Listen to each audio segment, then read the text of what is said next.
ہمارے ہاں صحابہ اور اہل بیت کے حوالے سے ایک طرح کا جو عدم توازن پیدا ہوا، اس سے نکلنے کی اور بچنے کی ضرورت ہے۔ صحیح اپروچ یہ ہے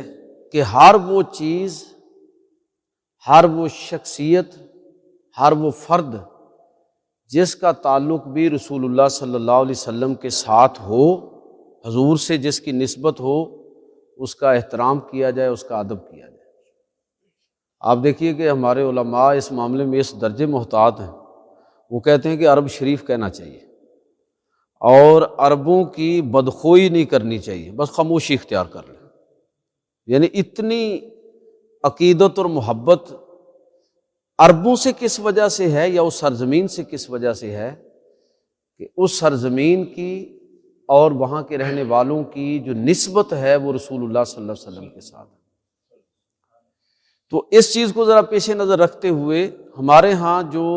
رجحانات بنے وہ بڑے افسوسناک ہوئے کہ بعض لوگوں نے اہل بیت کے نام سے یہ دعویٰ لے کر کھڑے ہو گئے کہ جی ہمیں اہل بیت کے بعد اب کسی کی ضرورت ہی نہیں، اور بعض اس کے رد عمل میں کھڑے ہو گئے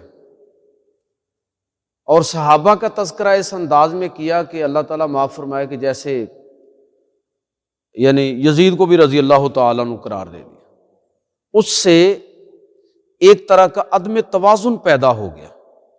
صحیح اپروچ یہ ہے کہ اہل بیت کی نسبت بھی حضور سے ہے، صحابہ کی نسبت بھی حضور سے ہے، دین کا مرکز اور محور رسول اللہ صلی اللہ علیہ وسلم کی ذات ہے، لہٰذا جس کی نسبت بھی رسول صلی اللہ علیہ وسلم کے ساتھ ہو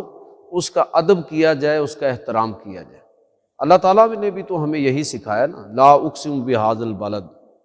وانت حل بہذا البلد، کہ وہ سرزمین، وہ جگہ معتبر ہے اللہ کے ہاں، اور اللہ رب العزت بھی اس کی قسم ارشاد فرماتا ہے کہ جس شہر کے اندر اللہ کے حبیب تشریف رکھتے ہیں، جہاں رسول اللہ صلی اللہ علیہ وسلم کی نسبت جس سرزمین کو، جگہ کو، مقام کو حاصل ہو جاتی ہے۔ تو میں یہ ساری بات اس لیے عرض کرنا چاہ رہا ہوں کہ آج کا موضوع جو ہے نا وہ ہے حضرت صدیق اکبر رضی اللہ تعالیٰ۔ تو ایک طرف اہل بیت کا ذکر بھی ضروری ہے اور دوسری طرف صحابہ اکرام کا ذکر کہ ان کی نسبت بھی رسول اللہ صلی اللہ علیہ وسلم کے ساتھ گہری ہے۔ صحابہ کوئی عام لوگ نہیں تھے، یہ رضی اللہ عنہم تھے جن سے اللہ رب العزت نے اپنے راضی ہونے کا اعلان فرمایا۔ یہ چنے ہوئے لوگ تھے،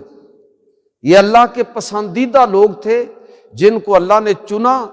کہ اس کے پیغمبر جب قرآن کی، اسلام کی دعوت دیں تو اس کے اولین مخاطب جو لوگ بنے تو وہ چنے ہوئے لوگ